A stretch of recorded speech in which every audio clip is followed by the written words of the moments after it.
আসসালামু আলাইকুম, কি অবস্থা সবার? আমি টুটুলাসির সাথে and your watching Hablu programmer. তো গত পার্টে আমরা আমাদের ওয়েবসাইটে যে colour and gradient colour use করি সে সম্পর্কে বিস্তারিত আলোচনা করেছিলাম, অ্যান্ড এই পার্টে আমরা শ্যাডো সম্পর্কে বিস্তারিত আলোচনা করব। তো এখন পর্যন্ত আপনারা যারা আমাদের চ্যানেলটা সাবস্ক্রাইব করে নেননি তারা প্লিজ আমাদের চ্যানেলটা সাবস্ক্রাইব করে পাশের বেল আইকনটা বাজিয়ে দিবেন। তো চলুন শুরু করা যাক। তো এই জন্যে আমি আমাদের কোডেরটা ওপেন করে কিন্তু এটা লাইভ সার্ভার করে রেখেছি। তো আমরা প্রথমে দেখে আসি আমরা আমরা যে টেক্সটগুলো ইউজ করি আমাদের ওয়েবসাইটে সেটাই কীভাবে আমরা শ্যাডো ইউজ করব। সেই জন্য আমি একটা টেক্সট নিলাম, আমি এইচ1 ট্যাগ নিলাম, এইচ1 ট্যাগের ভিতরে লিখে দিলাম যে হাবলু ভাইয়া।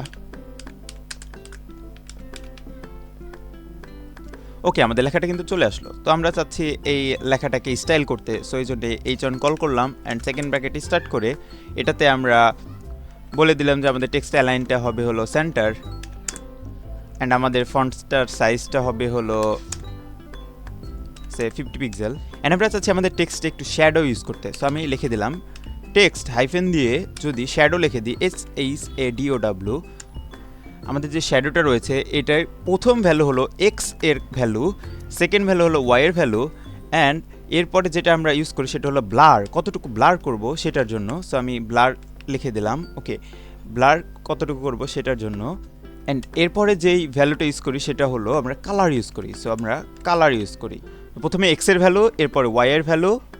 এক্সের ভ্যালু মানে ডান পাশে অথবা ডানে বামে কাজ করবে, যদি আমরা মাইনাস ভ্যালু ইউজ করি তাহলে বামে, অ্যান্ড প্লাস ভ্যালু ইউজ করলে ডানে, অ্যান্ড ওয়াই এর ভ্যালু হলো উপরে নিচে, প্লাস ইউজ করলে নিচে অ্যান্ড মাইনাস ইউজ করলে উপরে কাজ করবে। অ্যান্ড এরপরে আমরা কতটুকু ব্লার করতে চাই আমাদের শ্যাডোটা সেটা ভ্যালু দিতে হবে, এরপরে কী কালার ইউজ করতে হয় সেটা করতে হবে। সো আমরা দেখে আসি। তো আমি প্রথমে এক্সের ভ্যালু দিয়ে দিলাম 5 পিক্সেল, ওয়াইয়ের ভ্যালু দিয়ে দিলাম হলো 5 পিক্সেল, অ্যান্ড এটার ব্লার হবে হলো, অ্যান্ড এটা 5 পিক্সেলের ব্লার হবে, অ্যান্ড এটার কালার হবে হলো রেড। সো আমি যদি লিখে দিই তাহলে কিন্তু আমাদের এই যে ব্লারটা হয়ে গেল। যদি আমি এটা রেড কেটে দিই তাহলে কিন্তু আমাদের ব্ল্যাক, এই যে কী সুন্দর লাগছে, তাই না? সো আমি এই যে আমাদের এইটা কিন্তু নিচের দিকে হাতের ডান সাইডে কাজ করতেছে। তো আমরা যদি এই প্রথম এক্সের ভ্যালুটা এটা মাইনাস করে দিই তাহলে দেখা যাক এই যে এটা কিন্তু হাতের বাম দিকে চলে আসছে। সো একইভাবে আমি যদি আমাদের ওয়াইয়ের ভ্যালুটা মাইনাস করে দিই তাহলে দেখা যাক কী হয়।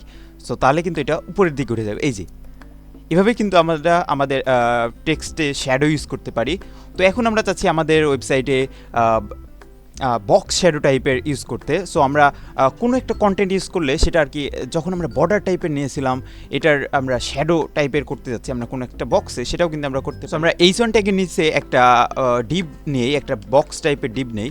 সো আমি একটা ডিভ নিলাম হলো বক্স টাইপের, একটা বক্স নামের একটা ডিভ নিলাম, অ্যান্ড ডিভের ভিতরে আমরা একটা ইমেজ রাখলাম। সো আইএমজি ট্যাগ ইউজ করলাম, অ্যান্ড এটার সোর্স আমাদের এখানে একটা ইমেজ রয়েছে 05.png। সো আমি সেই ইমেজটা অ্যাড করে দিলাম। সো আমি লিখে দিলাম যে 05.png, ওকে, ইমেজটা অ্যাড করে দিলাম, আর এটার অল্টার টেক্সট আমরা করে দিলাম হলো হাবলু, ওকে। তার মানে ইমেজ লোড না নিলে এটা কাজ করবে, ওকে। অ্যান্ড আমরা চাচ্ছি যে ইমেজের নিচে একটা লেখা শো করতে, আমরা কিন্তু সেটাও করতে পারি। সো আমি এখানে একটা H3 ট্যাগ নিলাম, H3 ট্যাগের ভিতরে লিখে দিলাম যে হাবলু। সো H3 ট্যাগের ভিতরে লিখে দিলাম যে হাবলু ভাইয়া, ওকে। সো এটা কিন্তু আমাদের নিচে চলে আসছে, এই যে আমাদের এটা কিন্তু চলে আসছে। তো আমরা আমাদের যে বক্স ক্লাসটা নিয়েছিলাম সেটাতে একটু ডিজাইন করে আসি। সো ডট দিয়ে আমরা বক্স দেওয়ার পর সেকেন্ড ব্র্যাকেট স্টার্ট করলাম। স্টার্ট করার পর আমরা এই যে বক্সটা নিয়েছি এটার একটা উইথ আমরা সেট করে দিয়েছি। আমি একটা উইথ সেট করলাম যে 400 পিক্সেলের। সো 400 পিক্সেলের একটা উইথ, অ্যান্ড এটার হাইটও আমরা সেট করে দিলাম যে এটার 400 পিক্সেলের হাইট হবে। অ্যান্ড আমরা আমাদের এই বক্সের ভিতরে যদি কোনো টেক্সট থাকে তাহলে সেটা টেক্সট অ্যালাইন আমরা করে দিলাম যে সেন্টার, আমরা টেক্সট হাইফেন দিয়ে অ্যালাইন করে দিলাম হলো সেন্টার। অ্যান্ড আমি আমাদের যে বক্সটা আছে এটার মার্জিন যদি অটো করে দেই তাহলে দেখি কি হয়। সো আমি মার্জিন যদি অটো করে দেই তাহলে কিন্তু এটা মাঝখানে একদম দুইটাই চলে যাবে। অ্যান্ড আমি আমাদের যে ইমেজটা ইউজ করেছিলাম যে আমরা ডট বক্সের ভিতরে যদি কোনো আইএমজি ট্যাগ থাকে তাহলে সেটার সেকেন্ড ব্র্যাকেটে স্টার্ট করে সেটার আমরা উইথ যদি বলে দিই যে 100% উইথ কাজ করবে। সো 100% যদি বলে দিই তাহলে কিন্তু আমাদের ইমেজটা ছোট হয়ে যাবে, অ্যান্ড এটা একদম মাঝখানে চলে আসবে, ওকে। তো আমরা চাচ্ছি আমাদের যে টেক্সটটা ইউজ করেছিলাম যে আমাদের এই পিকচারটার নিচে যে H3 এর ভিতরে আমরা সেটা একটু কাজ করতে যাচ্ছি। তো আমি H3টা সিলেক্ট করলাম। সো H3 সিলেক্ট করার পর সেকেন্ড ব্র্যাকেট স্টার্ট করে আমরা চাচ্ছি এটার কোনো মার্জিন থাকবে না। সো এটার মার্জিন আমরা 0 করে দিলাম, সো মার্জিন আমরা 0 করে দিলাম, তাহলে কিন্তু একদম উপরে লেগে যাবে। অ্যান্ড আমরা চাচ্ছি আমরা যে বক্সটা নিয়েছিলাম ডিপ ক্লাসের ভিতরে সেটার একটা বর্ডার দিতে যাচ্ছি।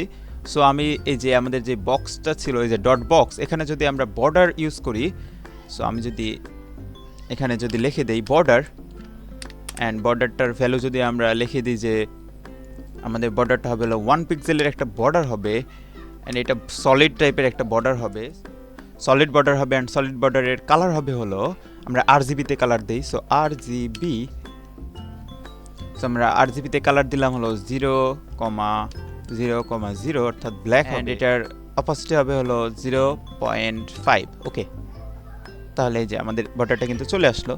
তো আমাদের এই বর্ডারটা কিন্তু অনেক বড় আকারে আসতেছে। সো আমি এটার হাইটটা একটু কমাই দিই, তাহলে কিন্তু এটা ঠিক হয়ে যাবে। সো আমি হাইট যদি 300 করে দিই, তাহলে হ্যাঁ আমাদের কিন্তু এটা সুন্দর হয়ে। এখন আমরা চাচ্ছি আমাদের এই যে বক্সটা রয়েছে এটা একটু শ্যাডো ইউজ করতে। সো এই জন্য আমাদের যে বক্স, যেই আমরা বক্সটাকে সিলেক্ট করেছি, এখন কিন্তু আমরা বক্সের ভিতরে আছি, এটাকে আমরা শ্যাডো ইউজ করি। সো এই জন্য আমাদেরকে প্রপার্টি ইউজ করতে হবে হলো বক্স শ্যাডো। সো আমি বক্স হাইফেন দিয়ে যদি শ্যাডো লিখি, সো আমাদেরকে বক্সের শ্যাডো ইউজ করতে হলে আমাদেরকে প্রথমে এক্স এর ভ্যালু ইউজ করতে হবে। সো আমি এক্স এর ভ্যালু বলে দিলাম যে 5 পিক্সেল, ওয়াই এর ভ্যালু বলে দিলাম যে 5 পিক্সেল, অ্যান্ড আমাদের এটা কতটুকু ব্লার হবে, আমাদের এটা 5 পিক্সেল ব্লার হবে সাপোজ আমরা বলে দিলাম। তো তাহলে কিন্তু আমাদের এই যে এটা চলে আসলো। এরপরে যদি আমি একটা ভ্যালু ইউজ করি যে 5 পিক্সেল, তাহলে এটা কিন্তু কতটুকু স্পিড হবে, এই যে মানে এর ঘনত্বটা কতটুকু স্পিড হবে সেটা কিন্তু ভ্যালু বোঝায়। সো আমি এই স্পিডের ভ্যালুটা ডিলিট করে দিলাম, অ্যান্ড এখানে আমি একটা কালার ইউজ করতে যাচ্ছি। সো আমি আরজিবিতে একটা কালার দিই। সো আরজিবিতে আমি একটা কালার ভ্যালু ইউজ করি। সো এখানে আমি একটা ব্ল্যাক কালার দিলাম, এই যে 0,0,0 মানে ব্ল্যাক, অ্যান্ড এটার অপোজিট হবে হলো 0.5, তাহলে কিন্তু আমাদের এই যে সুন্দর দেখাচ্ছে। সো আমি যদি এই ভ্যালুটা চারিপাশে ইউজ করতে চাই, তাহলে আমরা কিন্তু আরও একইভাবে এটা যদি কপি করে, আমি ওই একই ভ্যালুটা যদি আবার পেস্ট করে আমরা এই সেকেন্ড ভ্যালুটার এখানে মাইনাস করে দিই, তাহলে কিন্তু আমাদের চারিপাশে হওয়া শুরু করবে। এই যে আমাদের এটা আস্তে আস্তে হওয়া শুরু করেছে, আমি যদি এটাতেও মাইনাস করে দিই, ওকে সুন্দর লাগতেছে, আমাদের চারিপাশেই কিন্তু এটা কাজ করা শুরু করেছে। তো আমি এখান থেকে আমাদের কালার অপাসিটিটা অ্যান্ড স্প্রেড কতটুকু হবে এটা কিন্তু চেঞ্জ করে দিতে পারি। আমি যদি 2 পিক্সেল করে দিই, তাহলে কিন্তু আরও কমে যাবে। সো এইভাবেই কিন্তু আমরা ইউজ করতে পারি। সো আমি আগের ভ্যালুগুলো, আমি সেকেন্ড যে ভ্যালুগুলো ইউজ করলাম সেটা ডিলিট করে দিলাম, অ্যান্ড সুন্দর করে আরও একটু সুন্দর করে ডিজাইন করি। সো এই যে আমাদের এটা কিন্তু বক্স শ্যাডোটা সুন্দর দেখা যাচ্ছে। সো এখান থেকে আমরা কিন্তু ভ্যালু কমানো বাড়ানোর মাধ্যমে আরও সুন্দর সুন্দর ইফেক্ট ইউজ করে আরও ডিজাইন করতে পারি। তো এখন আপনাদের কাজ হবে হলো আমরা আজকে যা শিখলাম, যেই শ্যাডো টাইপের জিনিস শিখলাম, এটা আপনারা নিজেরা করবেন অ্যান্ড আমাদের ফেসবুক গ্রুপে সেটার স্ক্রিনশট পোস্ট করবেন। সো দেখা হচ্ছে নেক্সট ভিডিওতে। Have fun, take a risk.